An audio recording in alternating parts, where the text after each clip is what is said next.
200 கோடியில் வாட்ச், உதயநிதியை மாட்டி விக்ரம் ஜூஜூ தோண்டி எடுத்த அமலாக்கத்துறை. டாஸ்மாக் மெகா ஊழல் தொடர்பாக அமலாக்கத்துறை அடுத்தடுத்த நடவடிக்கைகளால் இதில் தொடர்புடைய முக்கிய புள்ளியை அமலாக்கத்துறை நெருங்கிவிட்டது என்று கூறப்படுகிறது.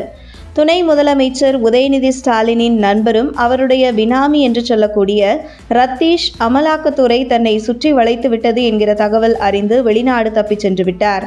இந்த நிலையில் எந்த ஒரு குற்றமும் செய்யவில்லை என்றால் நேரடியாக அமலாக்கத்துறை விசாரணையை எதிர்கொண்டிருக்கலாம் ரத்தீஷ். ஆனால் அவர் தப்பிச் சென்றதன் மூலமே தான் குற்றம் இழைத்தவர் என்பதை அவரே ஒப்புக்கொண்டது போன்று அமைந்துவிட்டது. இந்த நிலையில் வெளிநாடு தப்பிச் சென்றுள்ளார் ரத்தீஷ். இந்த டாஸ்மாக் ஊழல் மூலம் வந்த பல ஆயிரம் கோடி ரூபாய் பணத்தை அவர்தான் கையாண்டு உள்ளார் என்பதை அமலாக்கத்துறை உறுதிப்படுத்தியுள்ளது. இந்த நிலையில் ரத்தீஷ் சிக்கிவிட்டால் இதன் பின்னணியில் உள்ள அந்த முக்கிய புள்ளியை தட்டி தூக்கிவிடும் அமலாக்கத்துறை. இந்த நிலையில் ரத்தீஷை இன்டர்போல் உதவியுடன் இந்தியா கொண்டு வருவதற்கான திட்டமும் அமலாக்கத்துறை கையில் இருப்பதாக கூறப்படுகிறது. இந்த நிலையில் அமலாக்கத்துறை விசாரணைக்கு போதிய ஒத்துழைப்பு தரவில்லை என்றால் அவர்கள் கைது செய்யப்பட்டு கஸ்டடியில் எடுத்து விசாரிக்கப்படுவார்கள். அப்படி கஸ்டடியில் எடுத்து விசாரணைக்கு உட்படுத்தப்படுகின்றவர்கள் மிகப்பெரிய அழுத்தத்திற்கு உள்ளாகி உண்மையை சொல்ல வேண்டிய கட்டாயத்திற்கு தள்ளப்படுவார்கள். அதே நேரத்தில் அமலாக்கத்துறை அதிகாரிகளால் கைது செய்யப்பட்டு விட்டால் அவர்களுக்கு ஜாமீன் கிடைத்து வெளிவருவதிலும் மிகப்பெரிய சிக்கல் சட்டத்தில் உள்ளது.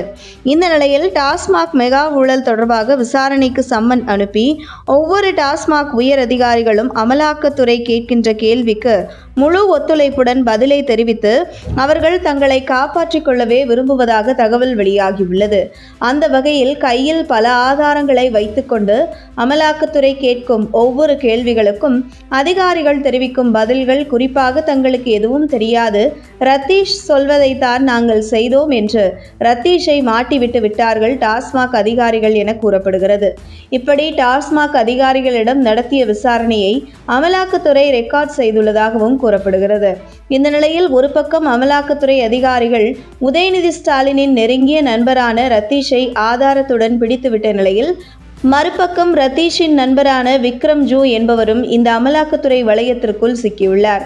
சினிமா துறையில் மிகப்பெரிய அளவில் தொடர்பு வைத்திருக்கும் விக்ரம் ஜூஜூ அவர் கைவசம் இருக்கும் மொத்த வாட்ச் கலெக்ஷன்களின் விலை மதிப்பு மட்டுமே சுமார் 25 மில்லியன் அமெரிக்கன் டாலர் என்று கூறப்படுகிறது. இந்திய மதிப்பில் சுமார் 200 கோடி ரூபாய் மதிப்பில் விக்ரம் ஜூஜூ கைவசம் இருக்கும் வாட்சுகளின் மதிப்பு என்று கூறப்படுகிறது.